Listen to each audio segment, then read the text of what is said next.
देवभूमि उत्तराखंड की पावन धरती पर स्थित पंचबदरी केवल मंदिरों का समूह नहीं बल्कि आस्था, तपस्या और सनातन परंपरा का जीवंत इतिहास है। भगवान विष्णु को समर्पित ये 5 दिव्य धाम ऋषि मुनियों की तपोभूमि रहे हैं। मान्यता है कि जब आदि शंकराचार्य ने बद्रीनाथ धाम का पुनरुद्धार कराया तब इन पवित्र स्थलों का महत्व और भी बढ़ गया।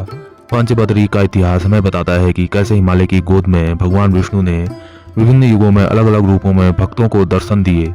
ये धाम केवल पूजा के स्थल ही नहीं बल्कि भारतीय संस्कृति, श्रद्धा और आध्यात्मिक चेतना की अमूल्य धरोहर हैं। तो आइए आज इन्हीं पंचबदरी का इतिहास जानने का प्रयास करेंगे।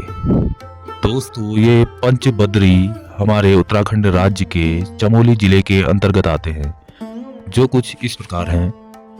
बद्रीनाथ, जिसे हम विशाल बद्री भी कहते हैं।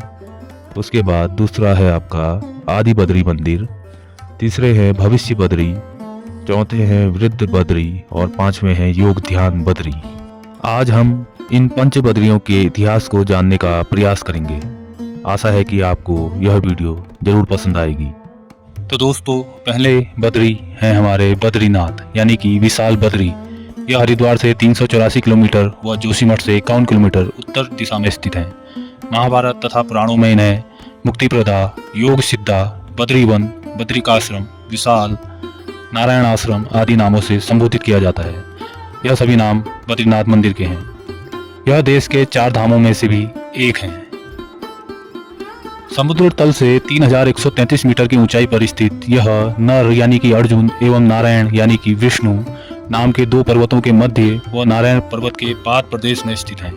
इस स्थल पर पहले जंगली बदरियों यानी कि बेर फल की चादर बिछी रहती थी, जिससे इसे बद्रीवन नाम मिला है। मंदिर के सामने अलकनंदा नदी के तट पर गर्म जल कुंड भी स्थित है। इस कुंड का नाम है तप्त कुंड। इस जल कुंड में स्नान करना स्फूर्तिदायक माना जाता है। ज्ञातव्य है कि मंदिर प्रतिवर्ष अप्रैल और मई के महीने में खुलता है और नवंबर महीने में बंद हो जाता है। इस बद्रीनाथ धाम यानी कि मंदिर में जो पुजारी होते हैं वह दक्षिण भारत स्थित मालाबार क्षेत्र के आदि शंकराचार्य जी के वंशज होते हैं, जिन्हें हम रावल नाम से जानते हैं। बद्रीनाथ मंदिर 3 भागों में विभाजित होता है, जो कुछ इस प्रकार है: सिंहद्वार, मंडल और गर्भगृह। इस मंदिर में जो प्रतिमा है वह भगवान विष्णु की चिंतन मुद्रा में काले रंग की प्रतिमा स्थित है, लेकिन यह मूर्ति खंडित है। मूर्ति के खंडित होने का जो मूल कारण है वह शायद नारद कुंड में पड़े रहना, जिसे शंकराचार्य जी ने निकालकर यहाँ पर स्थापित करवाया था। मुख्य मूर्ति पार्श्व में नर नारायण की, दाहिनी ओर कुबेर और बाईं ओर नारद की प्रतिमाएं अवस्थित हैं। इस मंदिर का निर्माण संभवतः परमार वंश के प्रारंभिक राजा अजयपाल के शासनकाल में हुआ था, परंतु पूर्ण भव्य मंदिर बनाने का श्रेय कत्यूरी राजवंश को जाता है। इस मंदिर की जो शैली है वह शंकुधारी शैली में बना हुआ है तथा इस मंदिर की ऊंचाई 15 मीटर नापी गई है। यहाँ 5 प्रसिद्ध कुंड भी हैं, जिनका नाम कुछ इस प्रकार है: तप्त कुंड, नारद कुंड, सत्यपथ कुंड, त्रिकोण कुंड और मानुषी कुंड। बद्रीनाथ के दर्शनीय शिलाएं भी हैं जो यहाँ पर, वो कुछ इस प्रकार हैं: गरुड़ शिला, नारद शिला, मार्कंडेय शिला, नरसिंह शिला और बाराह शिला। यहाँ की 5 धाराओं में स्नान एवं आचमन का भी महत्व है। ये धाराएं हैं कूर्म धारा, प्रहलाद धारा, इंदु धारा, उर्वशी धारा और भृगु धारा। बद्रीनाथ तीर्थ में स्थित प्रमुख गुफाएं कुछ इस प्रकार हैं: स्कंद गुफा, गरुड़ शिला गुफा एवं राम गुफा।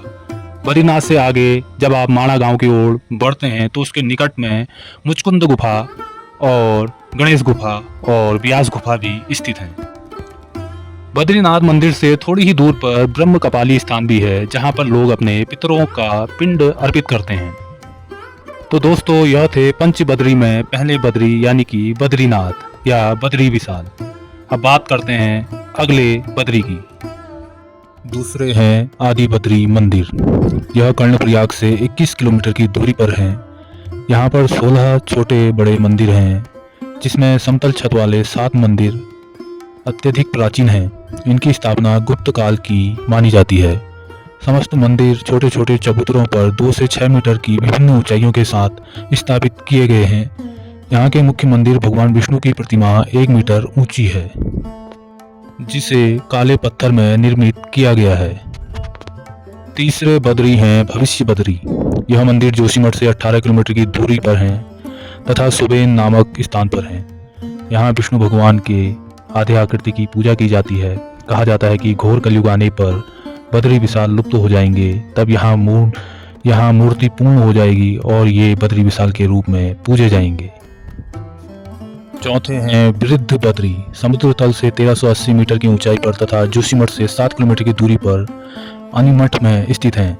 यहाँ पर आदि गुरु शंकराचार्य द्वारा बद्रीनाथ की प्रतिमा सर्वप्रथम स्थापित की गई थी, अतः यह प्रतिमा वृद्ध या पहली बद्री कहलाती है।